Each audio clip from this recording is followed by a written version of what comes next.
Magandang umaga sa inyo mga kabansa. Kayo ay nasa Iparas kay Paras. At ito ang inyong lingkod, Ado Paglinawan, na nagbubungad ng pagbati para sa aking kaibigan na si Elisa Magandang Lunao araw po sa ating lahat, mga kababayan. at si Attorney. Ha?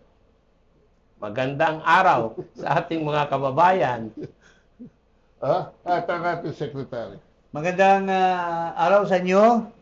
Magandang hapon naman sa ating mga mahal na mga kababayan dito sa ating bansa.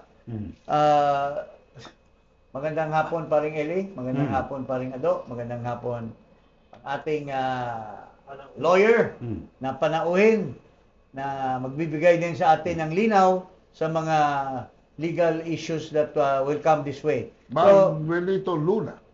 Attorney Manuelito Luna. Okay, so umpisa na kaagad natin yung ating mainitang pagtalakay.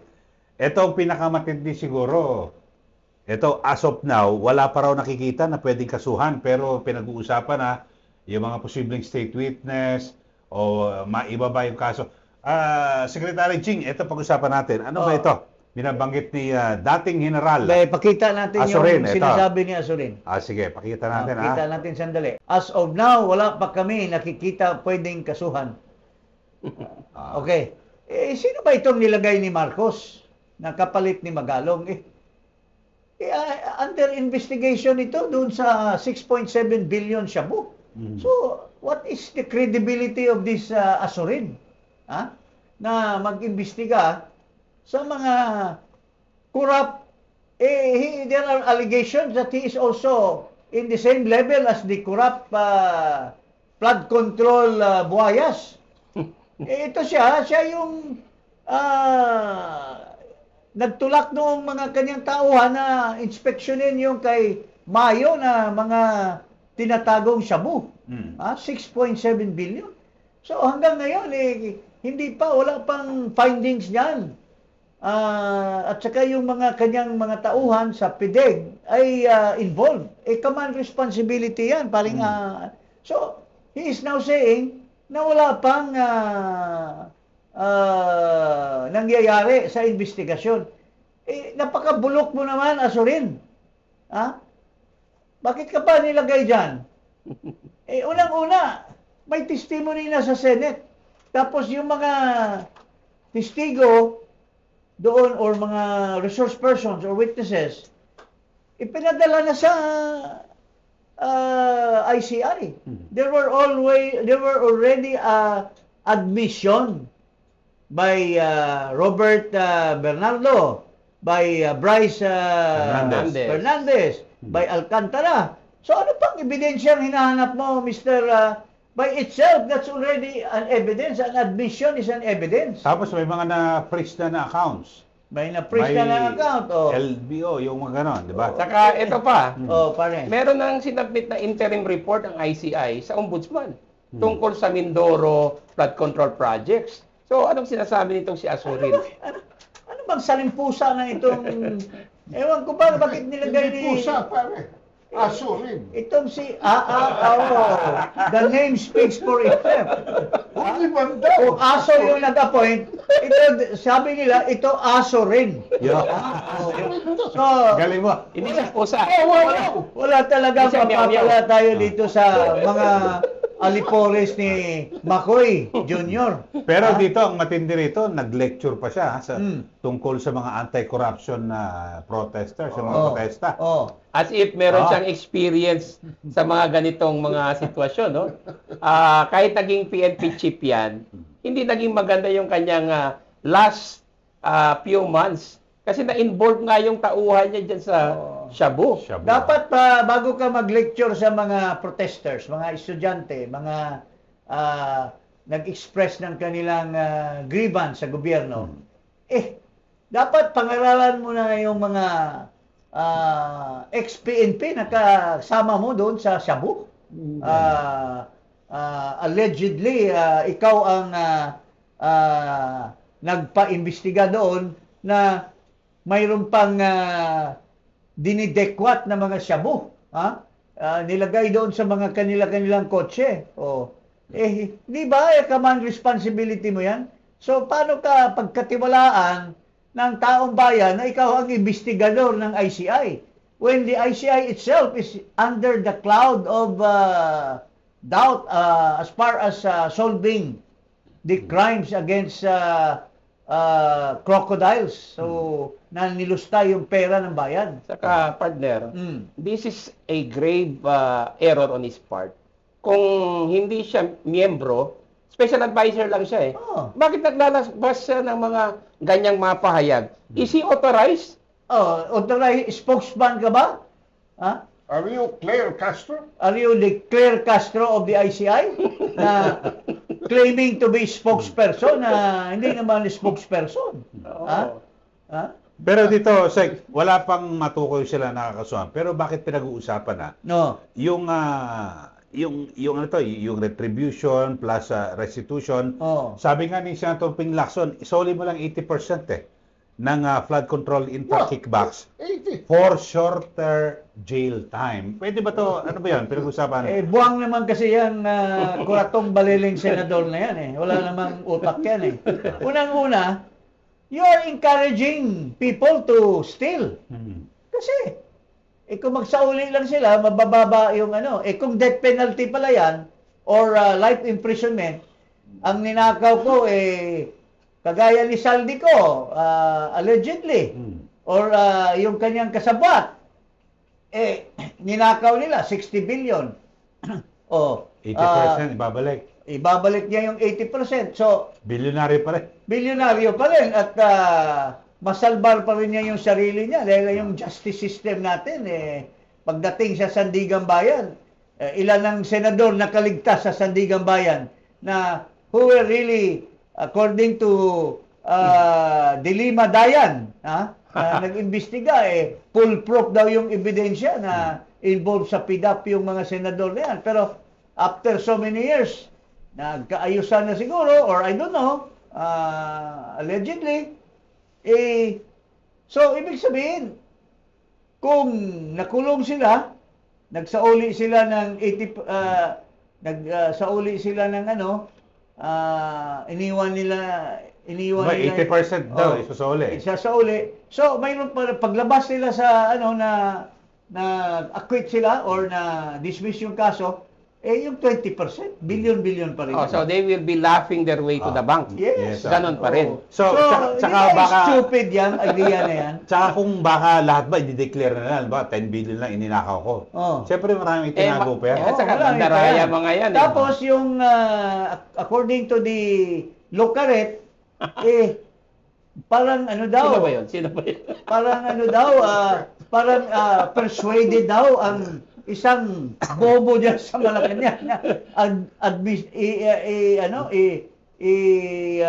sundin yung advice ni Kuratong Baliling Senator. Kasi pwede raw magbigay na executive clemency or conditional pardon. Alam mo, Justice Lacson. wala pa nga kayong na probe. Gusto niya nang magbigay ng clemency. Gusto niya nang magbigay ng mga proposal para mababaan yung sentensya. How can you now discourage people who steal so much money from the government and from the people? Kung ganyan yung mga ideas nyo. This sends the wrong signal to public officials. Ang gagawin nila dyan ngayon, imbis na tumino, bawasan lang ng konti yung ninanakaw nila, ganun pa rin. So, tuloy-tuloy pa rin sila. Yes. Anong klase ito si Senator Lacson? That's why, nag-resign ka as chairman of the Blue Ribbon. Nakikialam ka pa rin. Oo. Dapat tumahimik ka na kasi dapat tameme ka na dahil wala kang nagawang kabutihan doon sa pag-chairman mo ng Committee on Blue Ribbon. Dapat tameme ka na muna sana. Oo, paring Now, ngayon, tuloy-tuloy ang farce na investigation diyan mayroong pending na question of constitutionality against the creation of the ICI. Pero tuloy-tuloy pati yung alleged mastermind na ang pangalan ay Martin Romualdez ay pinatawag din nila. Oh. So, pakinggan natin itong ambush interview. Sige. Oh. Ngayong araw na to, I am ready to give my personal knowledge on the budget process. And while not a member of the bicameral conference committee, I will share any and all information to help determine the truth and to give all the facts and information. I will be here to help in any way to speed up the resolution of the fact-finding and investigation of the ICI. So yung communication ba kayo Parang tila sinabi niya na hindi siya member daw ng BICAM. At ako, naawa ako dito sa kaibigan ko, kumpare ko pang buo ito, pero wala tayong magawa. Kung you committed a crime against the people, you have to pay for it, di ba? Yeah. Although he's still under investigation, pero ano pare? Yung binanggit niya na kasi meron siyang parang opening statement sa appearance niya before the ICI. Sabi niya, I'm here to cooperate fully and help uncover the truth. Wala akong tinatago, walang dapat na itago. While I was not part of the bicameral conference committee, whatever I know, I will share. Yun, Okay. Sek. So, parang hindi niyo ba napapansin yung itsura ni paring Martin Romualdez? At medyo haggard, Parang balisa. balisang-balisa. Well, you know, Maputla. naputla at saka payat na payat. Nakakaawa naman. I feel pity being a close friend. Yeah, pero we should pity the Filipino people more. More. Oh. Tapos sabi niya hindi siya member ng BICAM. Klaro-klaro na member siya . Siya pa nga nag-preside . Ito, pakinggan natin to. We are deeply honored to be graced by the presence of our distinguished Speaker of the House of Representatives, the Honorable Ferdinand Martin G. Romualdez. His steadfast leadership and unwavering commitment to the principles of good governance have guided us in our collective mission to serve the Filipino people. As we convene this bicameral conference committee, it is a privilege to invite our speaker to deliver his message and share his wisdom as we buckle up for work to finalize the fiscal year 2025 General Appropriations Bill. Ladies and gentlemen, distinguished colleagues, let us warmly welcome the Honorable Speaker Ferdinand Martin G. Romualdez. Honorable Speaker. Thank you, Mr. Chairman. Good afternoon to my esteemed colleagues at the Senate, led by the Senate President, Senator Francis Chis Escudero, Senator Jinggoy Estrada, Senate President Pro Tempore, and of course, Chairperson of the Senate panel, Senator Grace Poe. To my fellow colleagues from the House of Representatives, partners in public service, today we're here to iron out the differences between our both houses' versions of the 2025 General Appropriations Bill, a budget that has the power to either improve or disrupt the lives of millions of Filipinos. This is no ordinary task. We are not just crunching numbers. We're crafting solutions to real problems faced by real people every single day. In the House, we've worked hard to ensure that our version of the budget reflects the priorities of the Filipino people. We focus on what's urgent, keeping food prices down, creating jobs, making healthcare accessible, improving education, and ensuring disaster preparedness. So maliwanag, Sek, parang siya nag-preside, no? It cannot. Well, the BICAM members are designated by him, but siya pa rin yung pangulo ng House Siya pinuno. panel . Kasi Bakit anong business mo magsalita dyan sa BICAM? Saka, Sek, from your experience as a three-termer legislator, no? Congressman, nung time ninyo, kanyan ba din yung speaker nag-appear ba sa ganyan? Yeah, of course. Member talaga yan ang parang Matik yan lahat. May say siya. ex officio member. Oo. Yan. Ex officio ang tawag Yung dyan. Senate President tsaka yung Oo, silang Speaker dalawa. daw. Oo. So, he's still very powerful when it comes to the budget. Well, he's the most powerful. The most powerful. Kasi lahat yung katabi niya, pwede niyang Sabihan. sabihan kung anong gagawin. Oo. At the way he was introduced by his partner, Partner, the chairman of the Committee on Partner Appropriation. in... Saldi ko, Anong partner? Partner in what? in crime. Skado yun, ha? Ikaw nagsabi mo, ha? So, sinasabi, ganda-ganda ng introduction. Parang Presidential. pag magsalita na yung presidente, ganyan ang introduction. His Royal Highness. His Royal Highness. Oh, Ah.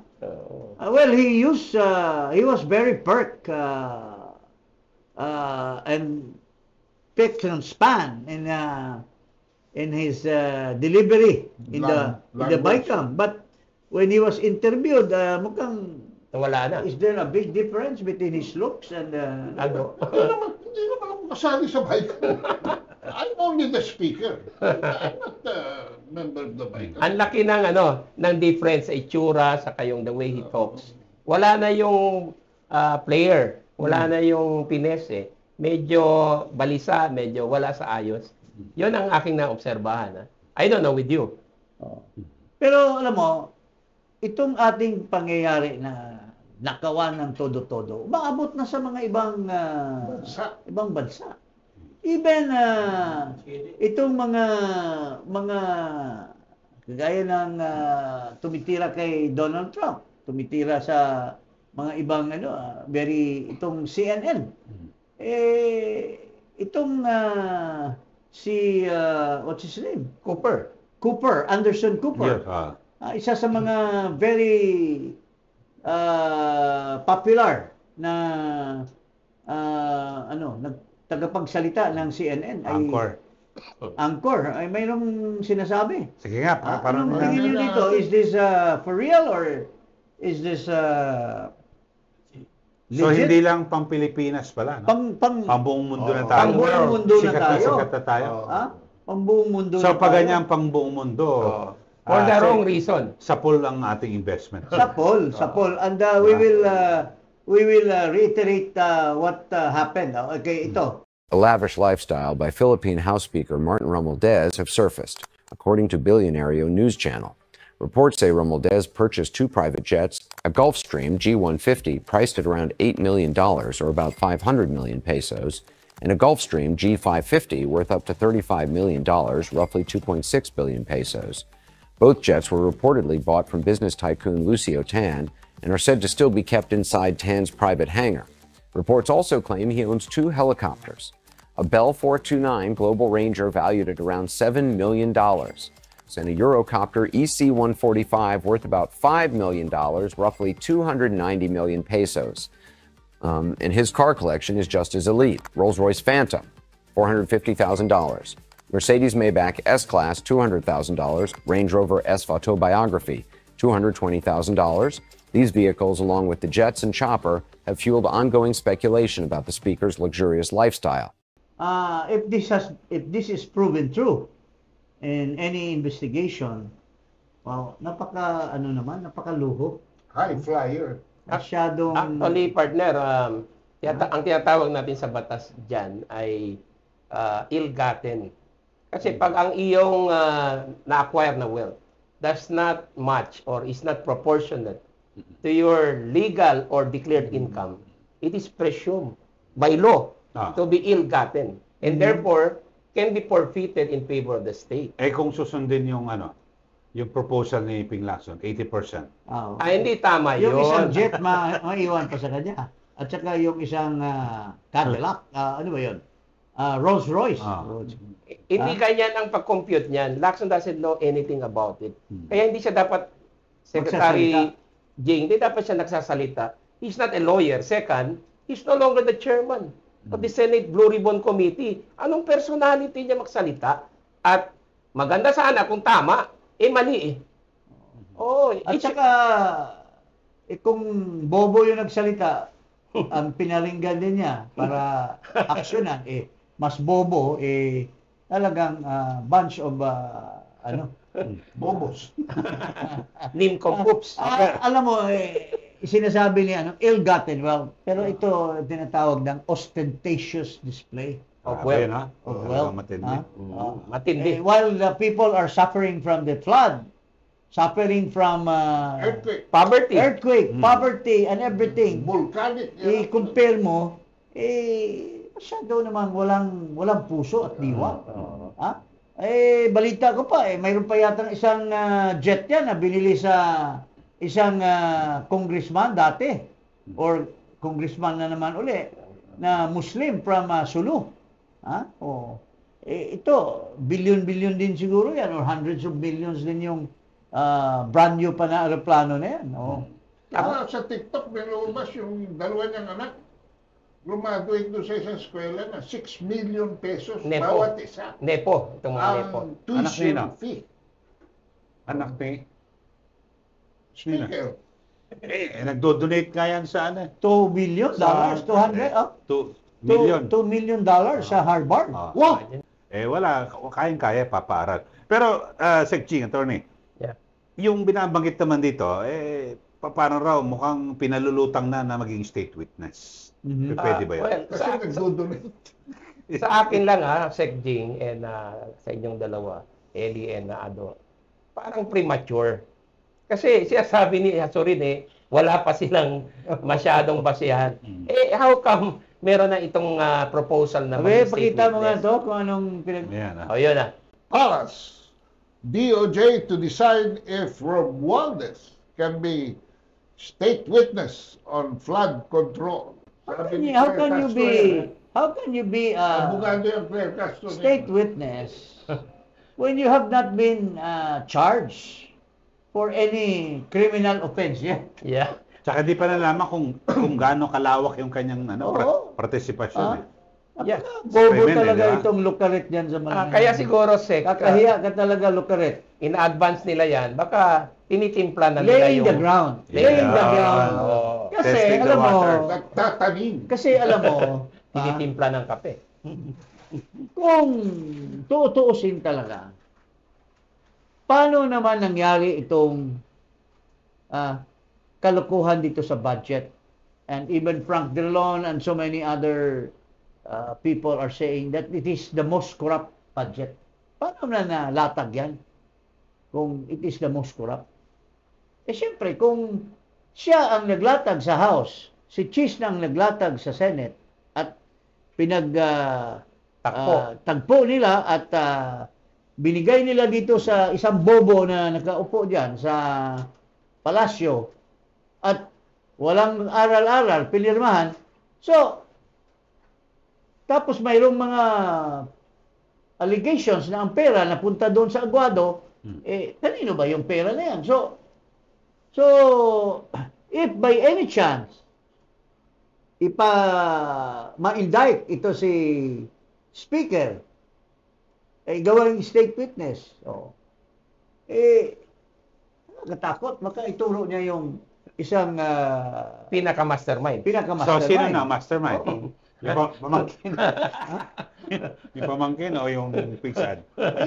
Alam mo, yung ganito kasi yan Ano bang dynamics in arriving at a budget, the general appropriation? What is the dynamics? Can the Congress and the Senate, after the BICAM,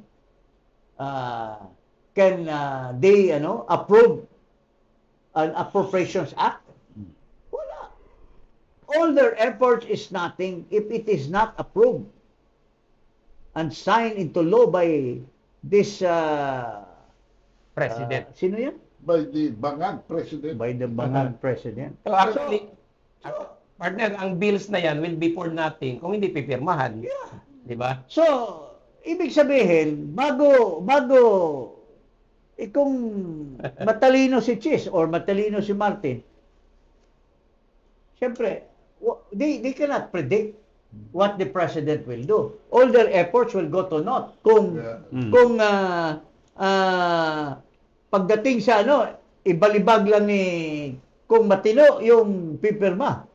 Kung matino at matalino at nag-aaral, Tsaka nagbabasa man na. nagbabasa man lang, ibabalibag yan kasi it's the most corrupt budget. Pero kung kinausap na, boss, meron tayo dito. Pwede bang, o sige, bilisan nyo kasi, bilisan nyo yan. Ayos na. Ayos na, ayos Sa agwada. pero wag mo akong kalimutan, ha? Saan natin ibibigay, boss? Doon sa may tunnel, may hulog. Kasi yung si Eva, kukunin niya. Nagkakantabay na. So, pwedeng sabihin ni Martin na nagpaalam kami. Bago namin pinasa itong lahat ng mga insertions at mga unprogram, sabi na niya, okay na. Basta mayroon siya. Okay, gano'n yan. Parang walang pinag-ibayan, Secretary. Sorry. Diba, may pinirmahan tayong kontrata, nagbentahan tayo. Pag pinirmahan mo yung kontrata, agreement natin, ibig sabihin na intindihan mo at pumayag ka sa lahat na nakasulat doon. Parang May gano'n yan, di ba? presumption yan of regularity. Yun. Di ba? Parang gano'n. Yung mungkahi ni Saldico, kung hindi yun na-aprobahan ni Romualdez, wala yun. Yung mungkahi ni Romualdez. Gaispo, kung hindi aprobahan yun ni Escudero. Wala rin yan. wala rin yun. Yung mungkahi ni Chis at saka ni Romualdez, kung hindi pipirmahan ni Presidente, Wala rin Yun. So, sino ang sisisihin ang buong sambayanang Pilipino?